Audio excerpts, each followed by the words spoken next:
Oh my gosh, I want to start by thanking you all for this extraordinary honor.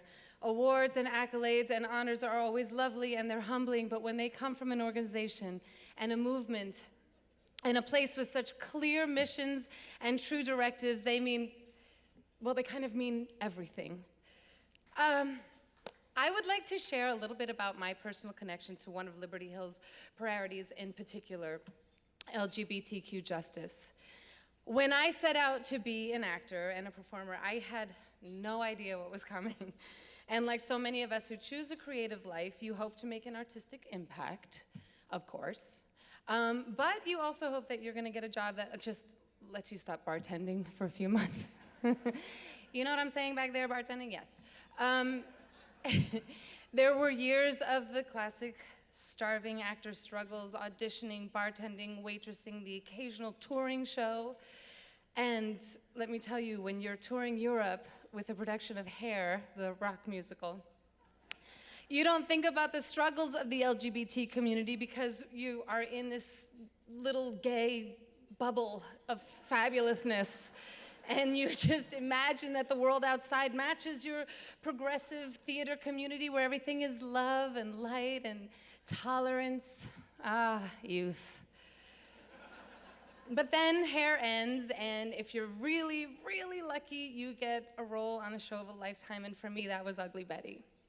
And Betty, thank you, Betty, it changed my life not just because it was an actual acting job on a real, actual network, but because of the social impact that I never imagined would come along with it. When Betty became a lightning rod for gay issues, I was completely struck by the beauty of it all. The reaction, the letters, kids coming out, it felt like a tremendous, wonderful responsibility. And I tell you this because I think when we live in Los Angeles and we get to do shows like Betty and we're reading HuffPo and we sort of tune out a lot of America that we don't agree with, we are capable of leaving some of our LGBTQ comrades behind. But I am grateful because Liberty Hill continues to put that issue in the forefront and to remind us that tolerance is never guaranteed and that our beautiful little gay bubbles are not real. And there is still so much work to do. So when I was working on this speech, my 7-year-old daughter, she asked me what I was writing, and I hesitated. I wasn't quite sure how to answer. You know, sometimes when you're a parent, you worry that when you point out problems in society that need to be fixed, you're letting them know that the world it's dark and it's scary and it's desperate, and you want them to believe so badly that the world is awesome. Yeah, there's problems, but it's mostly good. You know, you want to lie. And like the day after the election, that was dark.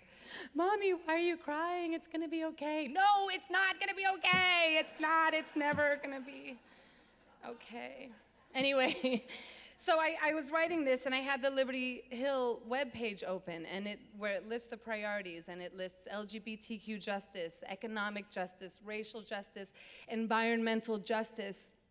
And my daughter, she recognized the word environmental right away, and she launched into recycling and climate change and how she could fight and save water with the drought, and she saw the word racial, and we talked about Dr. Martin Luther King, and she told me about how she's learning about Rosa Parks, and she wouldn't give up her seat, and then we talked a little about economic justice, and she declared that she wanted to give her birthday money away.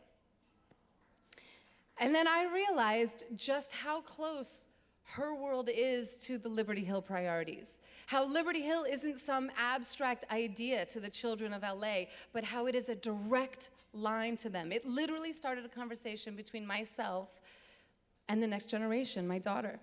And it was so easy. And I am so grateful. And I am privileged. I am raising a daughter who will hopefully never personally experience racial or economic injustice firsthand, but because of the work that you do here every single day, I'm raising a daughter who will be prepared to fight alongside you. And I'm telling you, yeah, I did not see her giving away her birthday money. That was mind-blowing.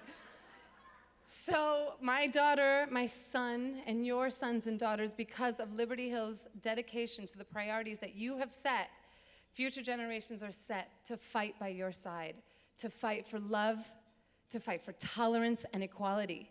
And it will be their honor, and it has been mine. Thank you so much. Thank you. Gracias.